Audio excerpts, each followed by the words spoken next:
SAS Rogue Heroes has been airing on BBC One, and the high-octane historical drama is inspired by the real heroes within the secret regiment. In the latest episode, Winston Churchill's son Randolph, played by Ian Davis, joined a special forces raid behind enemy lines on the Libyan city of Benghazi.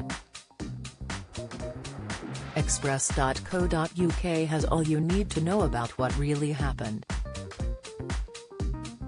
The upcoming episode shows Randolph Churchill join David Sterling, Connor Swindles, on a jolly to Benghazi. Disguised as German soldiers, they manage to bluff their way through an Italian checkpoint by the skin of their teeth. The team successfully plant their Lewis bombs, and Churchill's son witnesses the explosions as the enemy vehicles and aircraft are destroyed. After managing to escape the city with their lives, Randolph found the experience exhilarating. He even put in a good word to his father about the SAS's success. Randolph really did join the SAS in one of their missions in April 1942, however it did not go down with the same success. After a career as a journalist, he joined his father's old regiment, the 4th Queen's Own Hussars, at the start of the war. He later transferred to the Commandos and was dispatched to Cairo, where he worked as an intelligence officer at Middle East HQ. He proved his bravery when he volunteered for the newly formed SAS, following a row with his parents.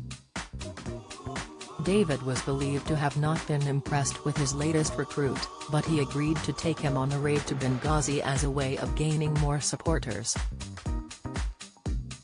They drove 400 miles only to see a German staff car following them, as was depicted in the series.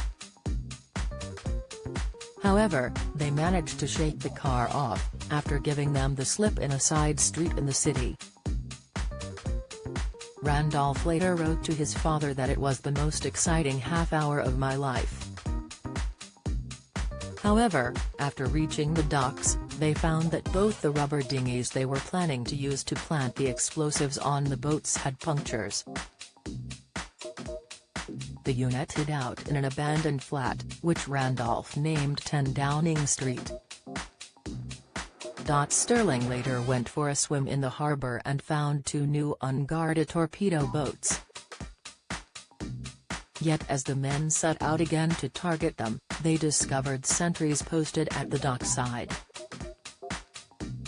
Having to then bluff their way through the roadblock again, they left having failed to plant any explosives. A few days later, Randolph was injured after Sterling overturned his jeep. From his hospital bed, he wrote a glowing account of the raid on Benghazi to his father. Winston was gripped by the story and was fascinated by the secret missions. The fact the mission had failed did not matter, as the future of the SAS was secure either way.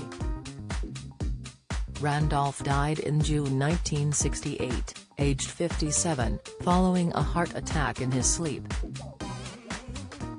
SAS Rogue Heroes airs on Sundays on BBC One at 9 p.m.